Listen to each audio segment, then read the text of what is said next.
ശിവാനി, എന്താ മോളെ ചെയ്തത്? നീ എന്തിനാ ഈ മാല പൊട്ടിച്ചെറിഞ്ഞ്? വേണ്ട, എനിക്കിഷ്ടമില്ലാത്തതൊന്നും തന്നെ എനിക്ക് വേണ്ട. കല്യാണ മണ്ഡപത്തിൽ വെച്ച് തന്നെ പറയണമെന്ന് കരുതിയതാ. അതൊന്നും അപ്പ പറഞ്ഞില്ല. എന്താണെന്നറിയോ, എനിക്ക് ഈ വീട്ടുകാരോടുള്ള സ്നേഹം കൊണ്ട് മാത്രമാണ്.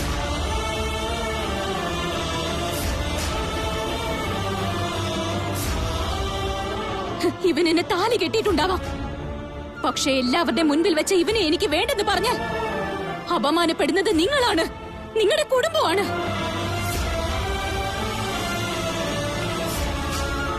എനിക്ക് നല്ലത് സംഭവിച്ചില്ലെങ്കിൽ കുഴപ്പമില്ല. ഞാൻ കാരണം മറ്റുള്ളവരെ വേദനിക്കാൻ പാടില്ല എന്ന് കരുതി ഞാൻ മിണ്ടാതിരുന്നതാ.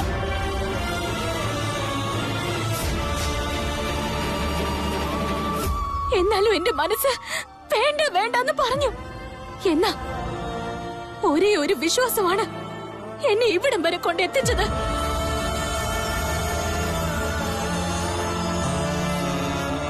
അത് ഈ വീട്ടുകാരെല്ലാരും കൂടെ ചേർന്ന് എനിക്ക് ന്യായം വാങ്ങി തരുമെന്ന് കരുതിയതാണ്. എന്നാ എനിക്കിവിടെ വന്നപ്പോഴാണ് മനസ്സിലായത്, എല്ലാവരും അവരവർക്ക് വേണ്ടതുപോലെ മാറുമെന്ന കാര്യം.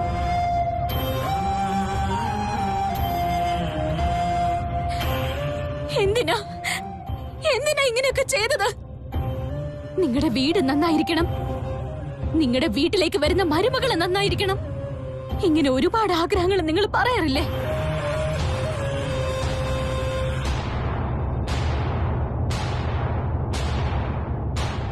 അതുപോലെ ഈ വീട്ടിലേക്ക് കടന്നു വരാൻ പോകുന്ന പെണ്ണിനും ഒരുപാട് ആഗ്രഹങ്ങൾ ഉണ്ടാകുമെന്ന് എന്തുകൊണ്ട് മനസ്സിലാക്കിയില്ല?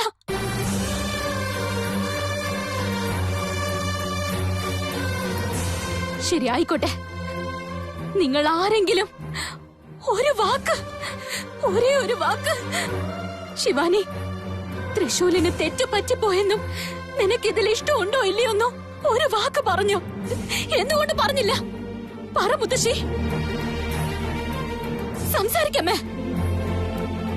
ആരെങ്കിലും ഒന്ന് സംസാരിക്കേ.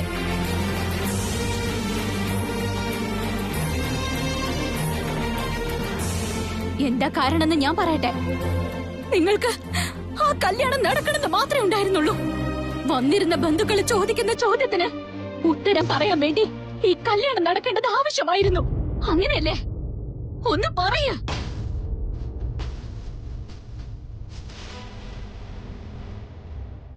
തൃശൂല് താലി കെട്ടിയതിനു ശേഷം നിങ്ങൾക്കൊക്കെ എതിർക്കാൻ വേണ്ടി എത്ര സാഹചര്യങ്ങൾ ഉണ്ടായിരുന്നു.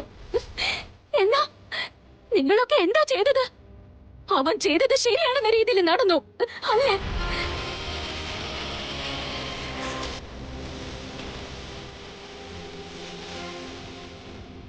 ഒരു തവണ പോലും അവൻ ചെയ്തത് തെറ്റാണെന്ന് നിങ്ങൾക്കാർക്കും തോന്നിയതേ ഇല്ലേ? ആർക്കും തോന്നിയില്ലെന്ന്.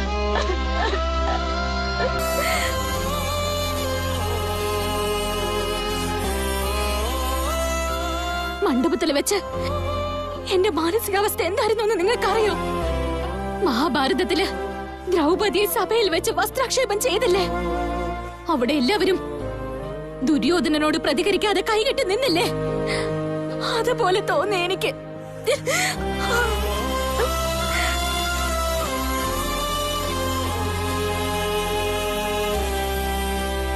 എനിക്കും ദ്രൗപദിക്കും ഒരു വ്യത്യാസവും ഞാൻ കണ്ടില്ല. അവൾക്ക് അവളുടെ മാനം നഷ്ടപ്പെട്ടു, എനിക്ക് എന്റെ പ്രണയം നഷ്ടപ്പെട്ടു, എനിക്ക് എന്റെ ജീവിതം തന്നെ നഷ്ടപ്പെട്ടു.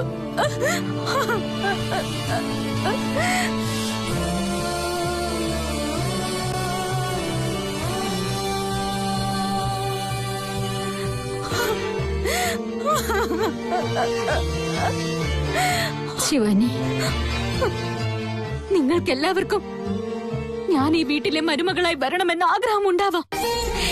എന്നാൽ എനിക്ക് ത്രിവിക്രമന്റെ ഭാര്യയായി വരണമെന്നായിരുന്നു അതിലേറെ ആഗ്രഹം, തൃശൂലിന്റെ ഭാര്യയായിട്ടല്ല. ശിവാനി, സമാധാനായിട്ടിരിക്കും മോളെ. ചില സമയത്ത് നമ്മൾ വിചാരിക്കുന്നതൊന്നു, പക്ഷേ വിധി എഴുതുന്നത് മറ്റൊന്നു. ഏത് വിധിയാണ് മുത്തശ്ശി? പ്രണയിക്കുന്ന മനസ്സുകളെ തമ്മിൽ അകറ്റിയത് ആ വിധിയല്ല, ഇവനാ.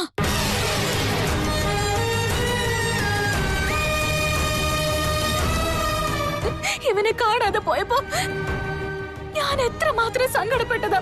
വീട്ടുകാരി വേദനിച്ചതിനേക്കാൾ ഞാനാണ് ഒരുപാട് വേദനിച്ചത്. ഇവൻ തിരിച്ചു വന്നപ്പോ വീട്ടുകാരെക്കാൾ കൂടുതൽ സന്തോഷിച്ചത് ഞാൻ മാത്രമാണ്. എന്നാൽ ഇവൻ വന്നത് എന്റെ ജീവിതം തന്നെ ഇല്ലാതാക്കാനാണെന്ന് ഞാൻ ഒരിക്കലും അറിഞ്ഞിരുന്നില്ല. ഒരുപക്ഷെ അറിഞ്ഞിരുന്നെങ്കിൽ ഇവൻ ഒരിക്കലും തിരിച്ചു വരല്ലേ എന്ന് ഞാൻ ആ ദൈവത്തോട് പ്രാർത്ഥിച്ചിരുന്നേനെ.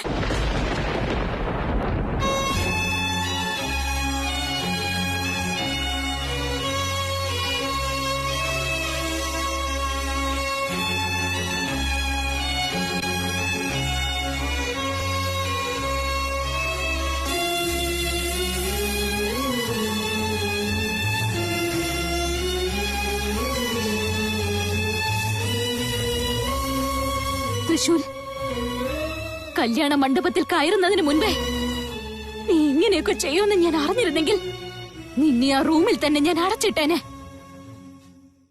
പക്ഷെ എന്ത് ചെയ്യാനാ, നീ ഇത്രത്തോളം ദുഷ്ടനാണെന്ന കാര്യം ഞാൻ മനസ്സിലാക്കിയതേ ഇല്ല.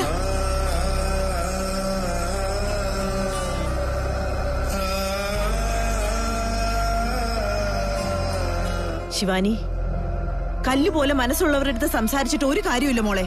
അവരോടൊക്കെ മിണ്ടുന്നതിലും ഭേദം വല്ല മിണ്ടാപ്രാണികളോടും പോയി സംസാരിക്കുന്നതാണ്. അതുങ്ങൾക്ക് സംസാരിക്കാൻ കഴിയില്ലെങ്കിലും നമുക്കെതിരായിട്ടൊന്നും ചെയ്യില്ലല്ലോ.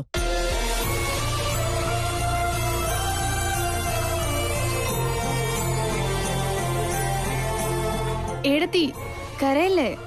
പ്ലീസ് സമാധാനായിട്ടിരിക്കെ. എങ്ങനെ ഞാൻ സമാധാനായിട്ടിരിക്കേണ്ടത്? സമാധാനിച്ചിരിക്കേണ്ട കാര്യമാണോ ഇത്? ഇഷ്ടമില്ലാത്ത കല്യാണം എത്ര കഷ്ടമാണെന്ന് നിനക്കറിയോ? ഇഷ്ടമില്ല എന്ന് പറഞ്ഞാൽ കല്യാണം നടന്നു പോയില്ലേ മോളെ. ഇനി ഒരുമിച്ച് ജീവിച്ചേ പറ്റൂ. കുറച്ചു ദിവസം കഴിയുമ്പോ എല്ലാം ശരിയാവും മോളെ. ചില സമയത്ത് ഇഷ്ടപ്പെട്ടത് കിട്ടിയില്ലെന്ന് കരുതി ഒന്നും ചെയ്യാൻ പറ്റില്ല. അഡ്ജസ്റ്റ് ചെയ്തേ മതിയാവൂ. ശിവാനി, ഈ വീട്ടിലുള്ള മറ്റെല്ലാവരും നിന്റെ കൂടെ തന്നെ ഉണ്ട് മോളെ. നീ എന്ന് വെച്ചാ ഞങ്ങൾക്ക് എല്ലാവർക്കും ഒരുപാട് ഇഷ്ടാ. ഞാൻ നിങ്ങളുടെ മരുമകളായി വരണമെന്ന് നിങ്ങൾ ആഗ്രഹിച്ചത് കൊണ്ട് എന്നെ ഇവിടെ കയറ്റിയിരിക്കാം. പക്ഷെ എന്റെ മനസ്സ് മുഴുവൻ ത്രിവിക്രമൻ മാത്രമായിരിക്കും ഉണ്ടാവുക. എങ്കിൽ പിന്നെ നീ വീട്ടിലേക്ക് വന്നതെന്തിനാ മോളെ? ഈ ഒരു അവസരത്തിൽ ഞാൻ ഇങ്ങോട്ട് വന്നിട്ടുണ്ടെങ്കിലും ഞാൻ ഒരിക്കലും ഈ വീട്ടിൽ നിൽക്കാൻ പോകുന്നില്ല, ജീവിക്കുകയുമില്ല. അങ്ങനെ പറഞ്ഞ എങ്ങനെയാ മോളെ? നീ അങ്ങനെ ചെയ്താ ഈ വീട്ടിലുള്ളവരുടെ സമാധാനം നഷ്ടപ്പെടും. ഈ വീട്ടിലുള്ളവർക്ക് ഒരു സന്തോഷം ഉണ്ടാവില്ല. അപ്പൊ എന്റെ സന്തോഷം?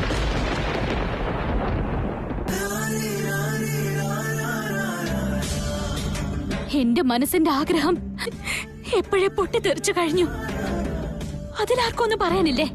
ശിവാനി, ഒരു പെണ്ണിന്റെ കഴുത്തിൽ താലി വീണു കഴിഞ്ഞാ പിന്നെ താലി കെട്ടുന്നവനാണ് പിന്നെ അവൾക്കെല്ലാം. ആ വീടാണ് അവളുടെ ആശ്രയം.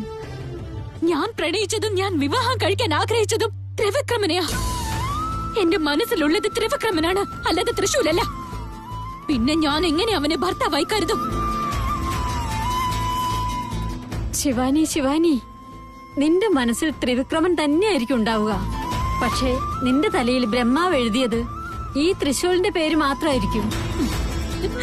മറ്റൊരുത്തൻ കെട്ടേണ്ടിയിരുന്ന താലി ആ സമയത്ത് തൃശൂല് ബലമായി വന്ന് കെട്ടിയപ്പോ ബ്രഹ്മാവ് എഴുതിയത് അവന്റെ പേരാണെന്ന് എങ്ങനെ പറയാൻ സാധിക്കും?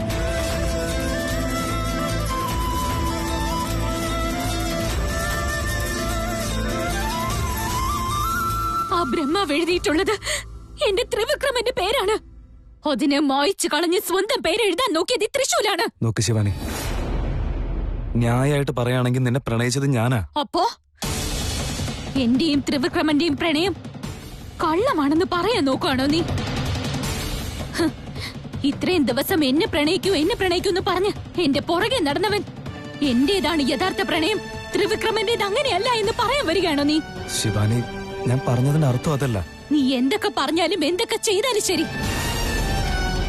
ഞാൻ നിന്നെ വിശ്വസിക്കില്ല. മുന്നിൽ വന്ന് നിന്ന് സംസാരിച്ച് എന്നെ പിന്നിൽ നിന്ന് കുത്തിയവനാ നീ.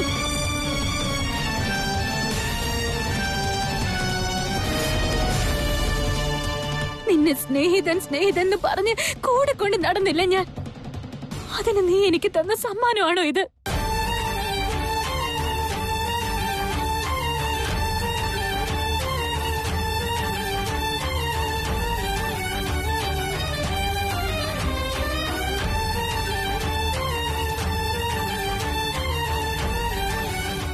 ഏടത്തി, ഏട്ടന് നിങ്ങളെ വളരെയധികം സ്നേഹിക്കുന്നുണ്ടല്ലോ. അതെ, നിന്റെ മനസ്സ് മാറിക്കോളും ശിവാനി.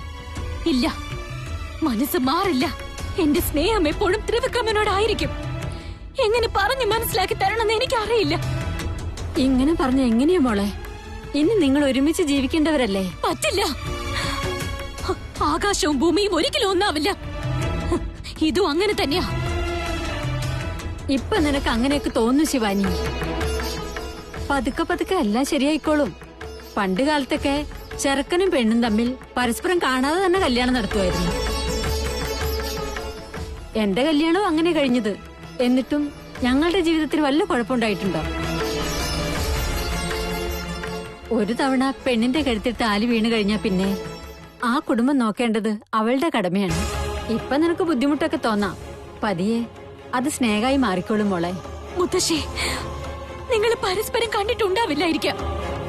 എന്നാൽ നിങ്ങളുടെ പ്രണയം കല്യാണം എന്ന ബന്ധം കൊണ്ട് സൃഷ്ടിയായതാണ്.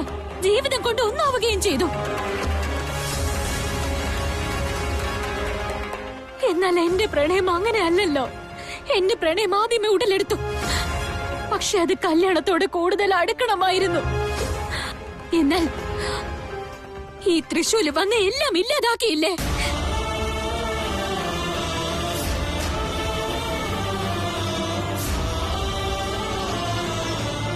ചെറിയ കാറ്റടിച്ചാൽ ദീപം പോലും അണഞ്ഞു പോകും. അങ്ങനെയുള്ളപ്പോ ഒരു കൊടുങ്കാറ്റ് പോലെ വന്ന ദീപം പോലെയുള്ള എന്റെ ജീവിതം ഇവൻ അടച്ചു കളഞ്ഞില്ലേ? ശിവാനി, എന്തിനാ ഇങ്ങനെയൊക്കെ സംസാരിക്കുന്നത്? ശിവാനി, നീ നിന്റെ വാശി കൊണ്ടാ ഇങ്ങനെയൊക്കെ പറയുന്നത്. ജീവിതം ഇവിടം കൊണ്ട് തീരുന്നതല്ല, ഇനിയും ഒരുപാടുണ്ട്. ജീവിതം ഒരുപാടുണ്ടെന്ന് എനിക്കറിയാം. പക്ഷെ ആ ജീവിതം ഞാൻ ജീവിച്ചു തീർക്കേണ്ടത് എന്റെ ത്രിവിക്രമന്റെ കൂടെ ആയിരുന്നില്ലേ? വർണ്ണങ്ങളില്ലാതെ മഴവില്ല് കാണാൻ ഒരു ഭംഗിയും ഉണ്ടാവില്ല. അതുപോലെ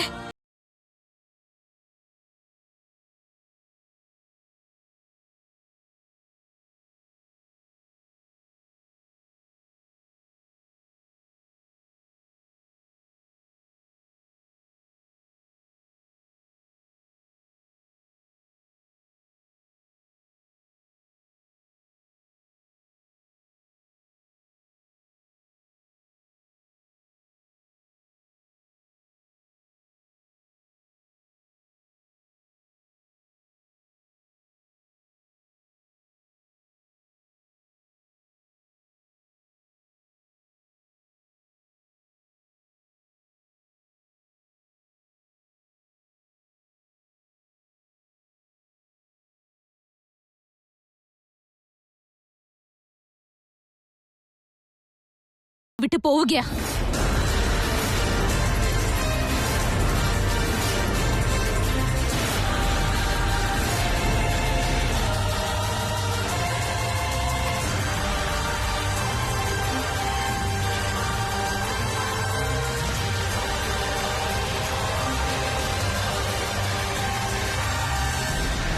നീ എന്തിനാ ഇങ്ങനെ ഭ്രാന്തിയെ പോലെ പെരുമാറുന്നത്?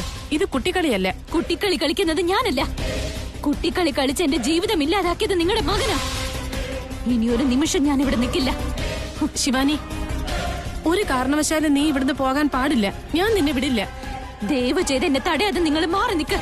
നീ പോയ ഈ വീടിന്റെ അവസ്ഥ എന്താകും? എല്ലാവരുടെയും മനസ്സ് തകരില്ലേ?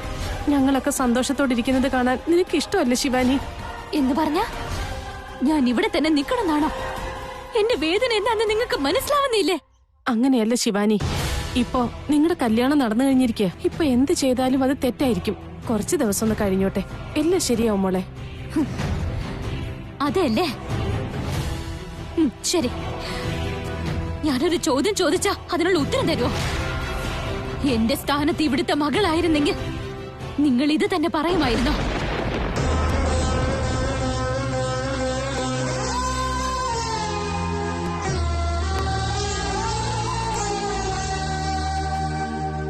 അവളെ ഇതുപോലെ ആരെങ്കിലും വന്ന് ബലമായി താലി കെട്ടിയാൽ നിങ്ങൾ അതിന് കൂട്ടു നിൽക്കോ? പറയ.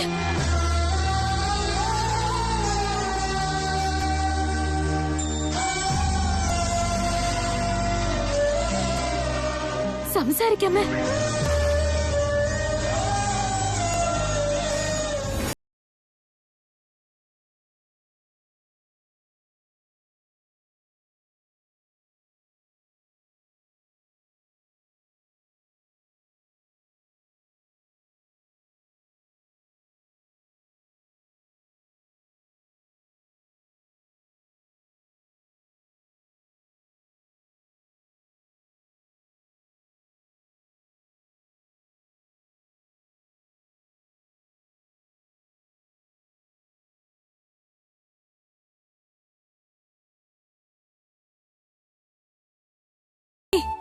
എന്റെ വേദന മറക്കാൻ വേണ്ടി ഞാൻ ഒറ്റയ്ക്ക് പോരാടിക്കൊണ്ടിരിക്കുക. അങ്ങനെയല്ലേ?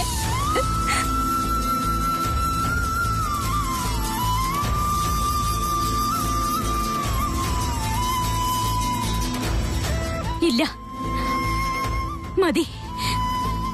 എനിക്ക് നിങ്ങളുമായിട്ട് ഒരു സഹവാസവും വേണ്ട. എന്നെ വിട്ടേക്ക്, വിട്ടേക്ക്. ശിവാനി, ദയവായി തന്നെ വിട്ട് പോരുത്.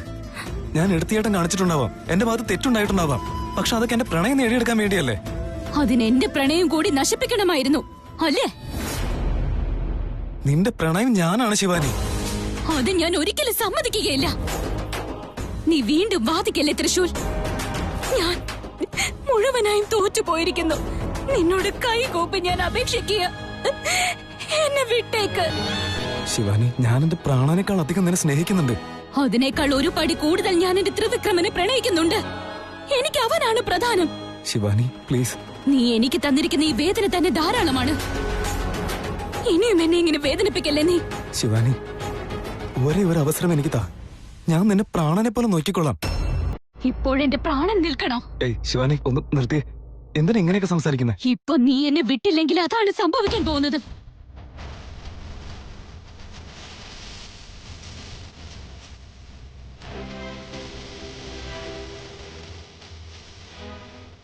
പെണ്ണിന്റെ കാര്യത്തിൽ കല്യാണം എന്ന് പറഞ്ഞാൽ ഒരു ബന്ധമാണ്. പക്ഷെ എന്റെ കാര്യത്തിൽ അതൊരു ബന്ധനമാണ്.